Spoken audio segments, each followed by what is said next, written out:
من راديو مبدعون إلى أذان المستمعون، وازيكم؟ انتم دلوقتي معايا في خدلك انرجي. يا رب تكونوا بخير. يوم جديد وفقرة جديدة وموضوع شبه جديد. بس قبل ما نتكلم في الموضوع النهاردة، عايزة الفت انتباهكم لحاجة: اننا مهما اختلفنا لازم نتفق، واننا برضو متفقين على حاجة واحدة، وهي اننا مختلفين تماما في الطباع والافكار والصفات في اغلب الحاجات. نادرا لما نلاقي فئة كبيرة مننا متفق على حاجة. بس النهاردة والموضوع بتاع النهاردة كلنا متفقين فيه. نسبة كبيرة قوي مننا متفقة على انها ما بتشوفش غير عيوبها وبس. نسبة كبيرة قوي برضو مننا متفقة على انها بتحتاج كلمة حلوة تسمعها، وبرغم احتياجها للكلمة الحلوة دي اللي بتشحن الطاقة جواها، بس بتحس ان الكلمة مجاملة. انت شكلك حلو النهاردة، لا لا انت بتجاملني، انت ضحكتك جميلة، انت بتجامليني. كل حاجة بنسمعها بالرغم انها بتفرحنا، بس بنحس ان الفرحة مؤقتة، لان اصلا احنا متأكدين انها مجاملة. الحقيقة انها مش مجاملة، الحقيقة انها حقيقة بجد.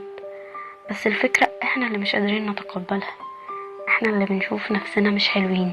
احنا اللي اول لما بنصحى من النوم الصبح ونبص في المراية عينينا بتجيب العيوب وبس.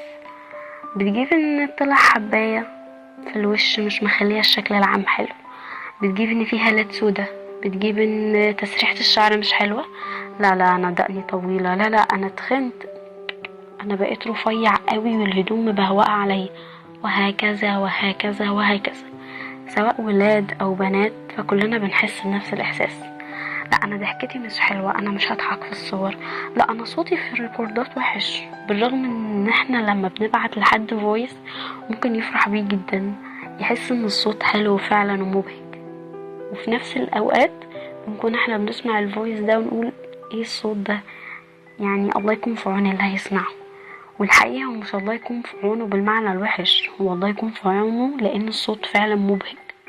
ربنا ما بيخلقش حاجة وحشة، احنا عبارة عن لوحة مصنوعة من صنع أعظم فنان، ولله المثل الأعظم. ما ينفعش الفنان ده يغلط غلطة كده، ما ينفعش، ما بيطلعش حاجة وحشة أصلا. فحقيقي كلنا بلا استثناء مميزين، كلنا حلوين، كلنا بجد عيوبنا قليلة قوي وسط الحاجات الإيجابية اللي جوانا وفينا في الشكل والطباع والمظهر، بس احنا اللي ما بنحبش نبص عليها. هحكي لكم حكاية، بس المرة دي مش من واقع خيالي، الحكاية دي واقع حقيقي. كان في بنوتة استحالة تضحك في الصور، كانت بتكره انها تضحك، مش بس في الصور، في الجو العام. يعني بتبقى لو حد مثلا قال حاجة لطيفة الكل ضحك عليها، استحالة تضحك، بالرغم انها من جواها هتموت وتضحك، بس بتتكسف عشان كانت حاسة دايما ان ضحكتها مش حلوة، عشان في شكل مش لطيف في اسنانها مش عاجبها. بس بالرغم من كده فضلت مدة كبيرة، سنين تقريبا، لحد ما وصلت الجامعة. محدش يعرف ان البنت دي بتضحك، يعني الكل كان مسميها القموصة، النكدية، كل الحاجات اللي تسبب تنمر كانت بتحصل بسبب انها مش بتضحك. وفي يوم ظهر حد في حياتها، كانت حد من اصحابها البنات، فضلت تحاول معاها تمارين لمدة 24 ساعة ان ضحكتها حلوة، وتقنعها وتحاول تمرنها على الابتسامة والضحك.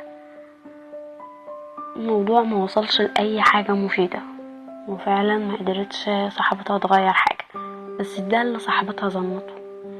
بس الحقيقة البنوتة دي لما فكرت كويس في الكلام بتاع صاحبتها، وفي نفس الوقت سمعت رسالة من حد بيقول ان ربنا ما بيخلقش حاجة وحشة، قدرت تغير طريقة تفكيرها. قالت هجرب، والله انا اتخلقت كده، ماليش ذنب، يعني حاجة انا متقبلاها. لما قدرت تحب ضحكتها حرفيا، يعني 3/4 اصدقائها مسميينها بلقب ام ضحكة جنان. كلهم بيحبوا ضحكتها، بالرغم ان الشكل العام لاسنانها مش مظبوط، وبالرغم ان هي مش لطيفة، يعني زي ما كانت هي معتقدة. بس لما حبت نفسها الكل حبها. لما بقت تسمع بقى انتي ضحكتك حلوة، انا فعلا ضحكتي حلوة، مش حاسة جملتك مجاملة، وفي نفس الوقت جملتك ادتني طاقة قدرت اكمل بيها يومي. وبرضه زي ما كلنا عارفين قصة الفنانة أمينة خليل بسبب أنفها، يعني موضوع كان مثير للجدل شوية. يعني في أقاويل طلعت وقالت إن عشان مناخيرها شكلها كبير لازم تعمل عملية تجميل عشان تقدر تكمل في الوسط الفني. هي رفضت، حبت نفسها، حبت شكلها كده. حقيقي مفيش حد مش بيحبها او حد لما بيشوف شكلها بيحس بنفور، بالعكس بتحس قد ايه ان هي انسانه مبهجه ورقيقه بضحكتها. الخلاصه من كل الكلام ده، حب نفسك، ما تبصش على العيوب، بص الاول على الايجابيات. اصل العيوب دي مش بايدك، مش حاجه انت اللي خالقها، بالعكس العيوب دي ميزه، حاجه كده بتميزنا.